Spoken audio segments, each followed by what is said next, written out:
गोवा महामार्ग जन आक्रोश समिती 15 ऑगस्टपासून आमरण उपोषणाला बसणार।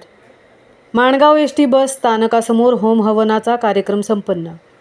गेले 13 वर्षापासून मुंबई गोवा महामार्गाचे संथ गतीने काम सुरू असून कोकणातील प्रवासी आपला जीव मुठीत धरून प्रवास करीत असून एखादा अपघात घडला की एखाद्याला आजारी माणसाला उपचार करताना मुंबईला घेऊन जाताना महामार्गावरील खड्ड्यांमुळे त्याला रस्त्यातच जीव सोडावा लागतो। आजपर्यंत 3000पेक्षा जास्त कोकणकरांनी प्राण गमावले आहेत, तर अनेक लोकांना कायमचे अपंगत्व आलेले आहे। मुंबई गोवा महामार्ग निव्वळ मृत्यूचा सापळा बनला आहे। मुंबई गोवा महामार्गाला लागलेली वाईट नजर उतरवण्यासाठी गाराने घालण्यासाठी Mangaon ST bus stand bus स्थानकासमोर जन आक्रोश समितीतर्फे होम हवनाचा कार्यक्रम 28 जुलै रोजी आयोजित करण्यात आला होता। या प्रसंगी 15 ऑगस्टपासून उपोषणाची घोषणा करण्यात आली आहे। दिनांक 31 मे 2023 पर्यंत मुंबई गोवा महामार्गाचे काम पूर्ण करण्यात येईल असेही सांगण्यात आले होते। आता 15 जुलै 2024 देखील कोकणकरांचा प्रवास सुखकर झालेला नाही।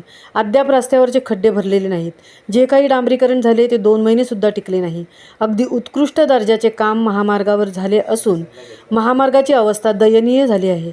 मुंबई गोवा महामार्ग म्हणजे जणू मृत्यूचा सापळा बनला आहे। महामार्गावर खड्ड्याचे साम्राज्य पसरले आहे। वाहन चालकांना जीव मुठीत धरून प्रवास करावा लागत आहे। सर्व मंत्री रोज महामार्गाच्या तारखा देतात, पण प्रगती मात्र शून्य होत आहे।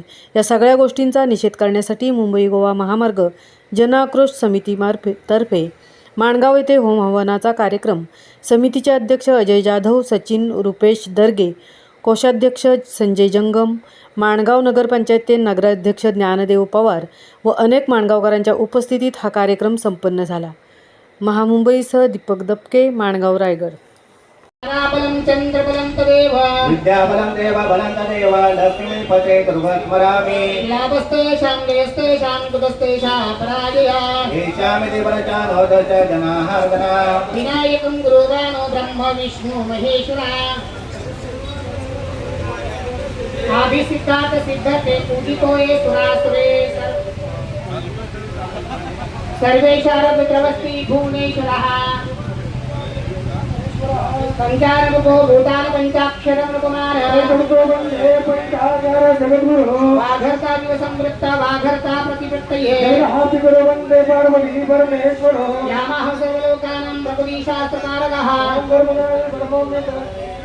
जयन्ती मंगला काली भद्रकाली कपालिनी दुर्गा क्षमा शिवा धात्री स्वाहा।